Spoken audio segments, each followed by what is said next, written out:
Welcome back to the Midlife Hour Reviews, where we journey deep into the shadows and occasional glimmers of light and our favorite dystopian narratives. Today we're checking into Hotel Reverie, Black Mirror's hauntingly romantic exploration in Season 7, Episode 3. Imagine stepping through a door and instantly you're transported into another world, another life, a vividly crafted reality from a bygone era, where black and white elegance masks the complexities beneath. We follow Brandy Friday, brilliantly portrayed by Issa Rae, an actress whose identity blurs as she navigates between her real life and a nostalgic virtual 1940s romance, Hotel Reverie. Opposite of her is Clara, brought vividly to life by Emma Corrin, an artificial construct awakening to her own desires, transcending the confines of her scripted existence, and together they push against the boundaries of technology and emotion, compelling us to confront what it truly means to be real and to feel genuine love, and to challenge the scripts written for us. Directed beautifully by Halo Wang, the episode intertwines vintage cinema aesthetics with cutting-edge storytelling. This episode is a poignant reflection on identity, autonomy, and the profound power of connection, echoing beloved episodes like San Junipero, yet charting its own unforgettable course. So prepare yourselves as we check into the Hotel Reverie, exploring love, loss, and the blurred lines between performance and reality. Let's stop inside together, shall we? If you wanna come to my hotel. Brandy's big break. Brandy's big break. So it starts off, Brandy Friday is an actress kind of fed up with her roles as playing like a sidekick and Being the second lady. And she has a chance to play the role of Dr. X Palmer, a male role from this old ass black and white movie that no one watches anymore. She doesn't have a chance. She decides she wants to play the male lead role. But they weren't sure about it at first, and then the whole premise opens up because there's a company who's learned how to generate these virtual reality worlds based on these movie scripts. So they're kind of preying on the studio that's going out of business that has the intellectual IP to several of these old timeless black and white classics, and they're saying, hey, you don't have to go out of business, you can give us the rights to your movies, we'll get this movie made. And so they start targeting actors, the Ryan Reynolds, and who's the other Ryan from Baby Driver and all Gosling. those Ryan Gosling. That's right. Who turned it down. Issa Rae sees the opportunity and she wants to play the male lead role. She wants to break the confines of what the studios and execs have laid before her and wants to do something a little challenging. So she agrees. It's important to say that the star lead female role of this Hotel Reverie back in the day is a Marilyn Monroe type. And she died from a drug overdose, was it? Or something of the sorts. I think she died in her hotel room from pills. That's just her backstory before the movie was, that they showed like the newspaper clippings of her and all that shit in the beginning. And that was her life outside of the movie. So she was a troubled actress is what she was. So enter ReDream, the tech that makes all this possible. And what can we talk about ReDream for a second? Yeah, please, because I fucking, it reminds me of like Pixar on crack in VR. It's amazing. Well, if we're going to talk about ReDream, we got to talk about Awkwafina selling the company, being the pitch for it. That sounds just like Awkwafina. No, I'm hating. I actually do like Awkwafina as an actress. What was that show she had? Something from Brooklyn? Vampire in Brooklyn with Eddie Murphy.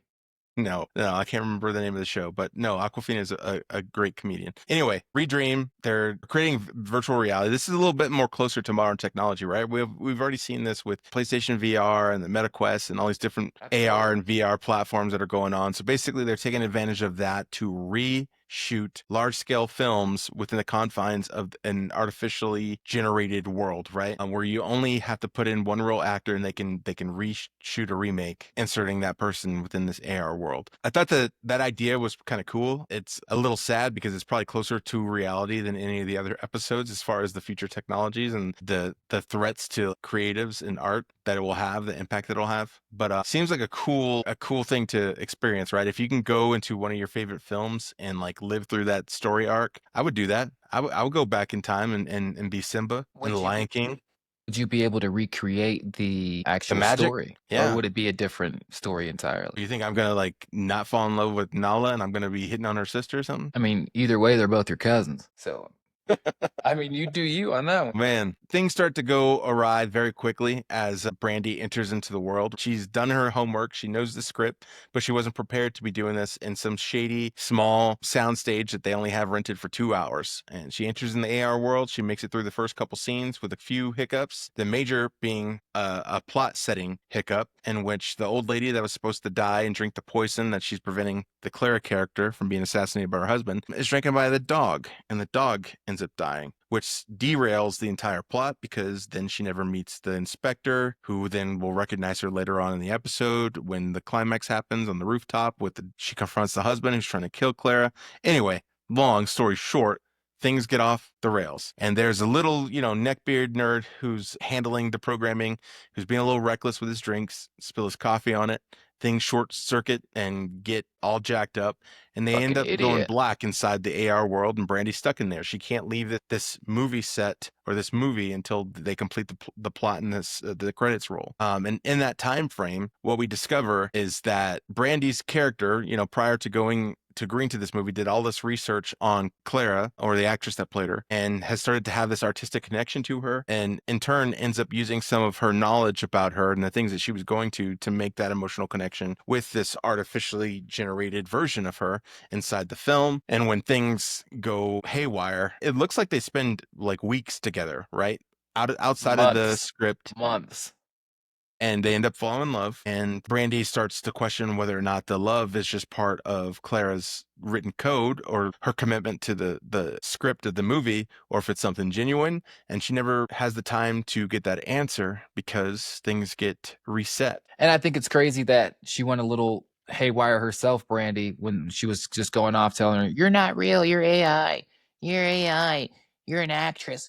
This is all set." And that's what really made shit like the butterfly effect really take off. That's just really shut everything down. I don't know. But the chick that played the AI lady, I think she was the best actor in the whole episode, personally. Well, I think Issa Rae, while an actress, I do think she's a better writer. Yeah, she didn't sell me for much of anything in this episode. She was too enthusiastic for some scenes that should have been a lot darker. It was just very out of place.